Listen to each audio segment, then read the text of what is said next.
Diesel కల్తీ జరిగిందని petrol bunk ముందు మత్స్యకారులు ఆందోళన చేపట్టారు. ఈ ఘటన కాకినాడ జిల్లా పిఠాపురం కొత్తపల్లిలో చోటు చేసుకుంది.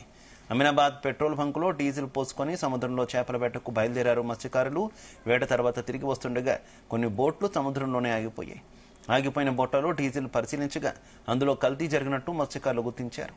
ఈ కల్తీ డీజిల్ వలనే బోట్లు ఆగిపోయాయని నిర్ధారణకు వచ్చారు. ఈ ఘటన జరిగినప్పుడు వారి వెంట మరికొన్ని బోట్లు ఉండడంతో తాము ప్రాణాలతో బయటపడ్డామని మత్స్యకారులు తెలిపారు.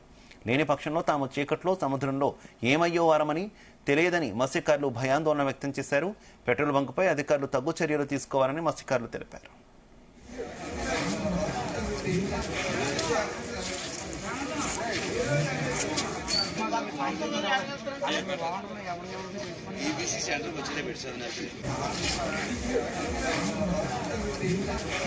జనంలో పెట్టి కొడుచుకోవడం తెలుసు, క్యాన్లో ఎలా వస్తుందో మాకు తెలియదు. ఇప్పుడు 10 సంవత్సరాలు పెట్టి ఎలా కొడుచుకుంటున్నాం, ఏ రోజు ఎలా వస్తుందో తెలియదు. దానివల్ల చాలా బోట్లు ఆగిపోతున్నాయి. కానీ మేము ఈ రోజే చూసుకున్నాం ఆ బోట్లు ఆగిపోవడం వల్ల.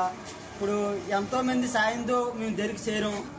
అలా లేకపోతే మేము అక్కడ ఉండిపోతాం, పెళ్ళం పెట్టులో ఉండిపోతారు. మేము ఏటకెళ్ళేటప్పుడు ఇక్కడ 150 లీటర్లు డీజిల్ కొట్టించామండి. ఎక్కడ?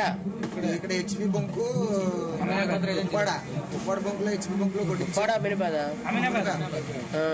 అమనపేదలో కొట్టించామండి. మేము ఏటకెళ్ళామండి. ఒక 30-40 కిలోమీటర్ల దూరంలోకి వెళ్ళామండి. అక్కడ బోట్లు ఆగిపోయండి.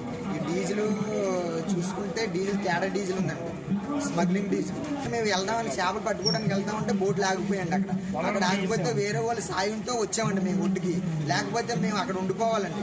వేరే వాళ్ళు ఆ టైంలో అక్కడికి రాకపోతే మేము అక్కడ ఉండిపోవాలండి. ఇప్పుడు వరకు ఆ డీజిల్ తేడా డీజిల్ పట్టుకొని ఇక్కడికి వచ్చామండి. ఇక్కడ బయట నుంచి ఏదో రకంగా మేము ఒడ్డుకు వచ్చాము.